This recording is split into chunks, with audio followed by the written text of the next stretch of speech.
আসসালামু আলাইকুম। বাংলাদেশের জাতীয় সঙ্গীত নিয়ে আবারও শুরু হয়েছে উত্তপ্ত বিতর্ক। সম্প্রতি ছাত্রদলের সাধারণ সম্পাদক নাসির উদ্দিন নাসির এক বিস্ফোরক মন্তব্য করে আলোড়ন সৃষ্টি করেছেন। শিবির জাতীয় সঙ্গীত মানে না, তাই তাদের সাথে ঐক্য অসম্ভব। এই একটি মন্তব্য যেন পুরো বিতর্কে আগুনে ঘি ঢেলে দিয়েছে। আর সামাজিক যোগাযোগ মাধ্যম রীতিমতো উত্তাল। মানুষ প্রশ্ন তুলছে, সমালোচনা করছে, আর কিছু গভীর সত্য বেরিয়ে আসছে যা আপনাকে হতবাক করে দেবে। শেষ পর্যন্ত আমাদের সঙ্গেই থাকুন। নাসির উদ্দিন নাসিরের এই মন্তব্য কিন্তু সাধারণ কোনো কথা ছিল না। তিনি শুধু এখানেই থামেননি, বরং আরও এক ধাপ এগিয়ে বলেছেন, শিবিরের সন্ত্রাসী কার্যক্রম দেখতে চাইলে তিনি সবাইকে চট্টগ্রামে যাওয়ার আমন্ত্রণ জানাচ্ছেন। অর্থাৎ শিবিরের বিরুদ্ধে সরাসরি সন্ত্রাসের অভিযোগ তুলেছেন ছাত্রদলের শীর্ষ এই নেতা। কিন্তু এই অভিযোগের পাল্টা জবাব দিতে দেরি করেননি শিবিরের নেতারা। তারা ছাত্রদল সেক্রেটারিকে চট্টগ্রাম বিশ্ববিদ্যালয়ে আমন্ত্রণ জানিয়েছেন, যেন তিনি স্বচক্ষে সব দেখতে পান।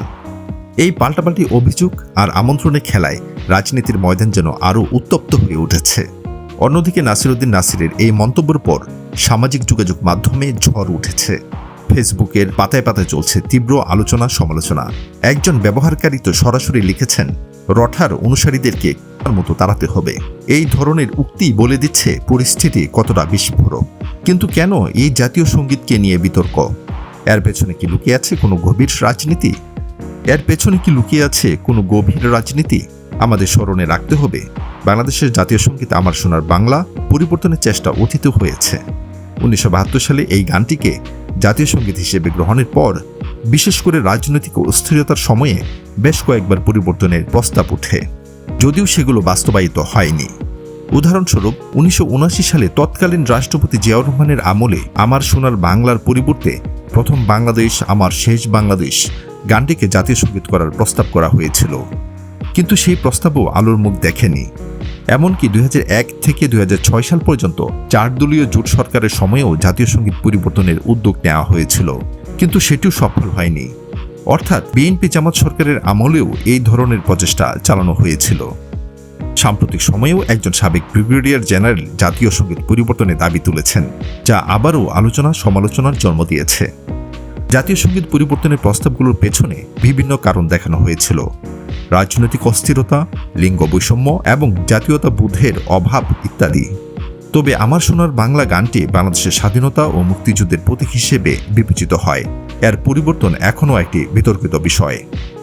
তাহলে ছাত্রদল কেন হঠাৎ করে এই বিতর্কে শিবিরের সঙ্গে ঐক্যর অসম্ভবতার কারণ হিসেবে জাতীয় সঙ্গীতকে টেনে আনছে? কেন তারা বলছে শিবির জাতীয় সঙ্গীত বিশ্বাস করে না? এর পাল্টা জবাব হিসেবে ফেসবুকে একজন লিখেছেন, তুই ভারতীয় রাজাকার বলদ। সরাসরি নাসির উদ্দিন নাসিরকেই উদ্দেশ্য করে এই উক্তি। আরেকজন বিদ্রুপ করে লিখেছেন, জি চাচা, আপনি ঠিক বলেছেন, জাতীয় সঙ্গীত ধারণ করবেন আর চাঁদাবাজি করবেন, তাহলে সব সহজ হয়ে যাবে। কেউ কেউ তো রসিকতা করে জানতে চেয়েছেন, আপনাদের সভাপতি হতে গেলে মূল অভিজ্ঞতা নাকি চাচা হওয়া লাগবে? ঘটনাটা সত্য নাকি? তাহলে আমিও সভাপতি হতে চাই, আমার 2 ছেলে ও মেয়ে আছে, প্লিজ বিবেচনা করবেন। অর্থাৎ ছাত্রদলকে নিয়ে ফেসবুকে ব্যাপক উপহাস ও সমালোচনা করা হচ্ছে। আরও চাঞ্চল্যকর তথ্য উঠে এসেছে। একজন ব্যবহারকারী লিখেছেন, জাতীয় সঙ্গীত পরিবর্তনের দ্বিতীয় উদ্যোগ নেওয়া হয় 1979 সালের 30 এপ্রিলে।